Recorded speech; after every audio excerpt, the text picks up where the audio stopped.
Thanks so much. This is an important story today, folks. The IRS now admitting it targeted conservative groups like the Tea Party as early as 2011. Well, now the IRS is apologizing. That was wrong. That was absolutely incorrect. It was insensitive and it was inappropriate. That's not how we go about selecting cases for further review. Well, so did they lie and play politics with taxpayers' lives? Is that apology enough? Joining me now is the co-founder of the Tea Party Patriots, Jenny Beth Martin. Good to see you, Jenny. Good to be here, Gretchen. Okay, so first things first, your organization, was it targeted? Yes, it was. We applied for our 501c4 and a 501c3 tax-exempt status. We still have never heard back. The IRS has asked questions of us like they wanted to know every single post on Facebook, every comment that any person who's a fan of ours on Facebook had ever made, all the congressmen and senators that our supporters ever spoke to. Very intrusive questions.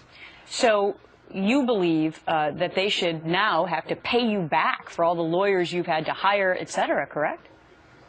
Well, we're looking into that right now with our attorneys because it's taken a lot of time, it costs a lot of money, and we've also had to help other groups around the country to do what we can to help them as they've had the same kind of questions from the IRS. A simple apology on a conference call is not enough by a long shot. Congress needs to investigate this and find out how many more lies the IRS is telling. Mm-hmm.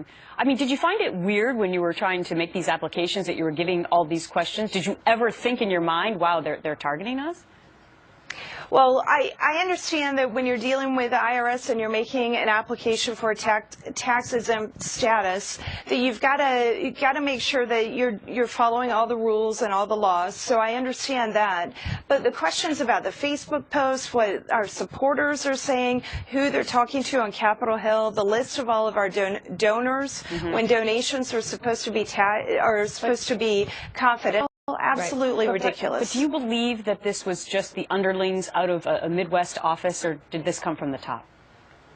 I don't know whether it came from the top or not. What I know is that there's no way it was just a couple of low-level employees out of Cincinnati, Ohio, who had this much influence and could affect so many groups across the country. Literally, it was coast to coast, from California to South Carolina, and every state, not every state in between, but many, many states in between who are filing for these applications. Wow, and this is just one organization. We're talking to Jenny Beth Martin, co-founder of Tea Party Patriots. They were targeted by the IRS. It's just the tip of the iceberg, Jenny, I believe. Thanks so much for being our guest today. We'll probably talk to you again sometime soon. Thanks, Gretchen. Coming up next is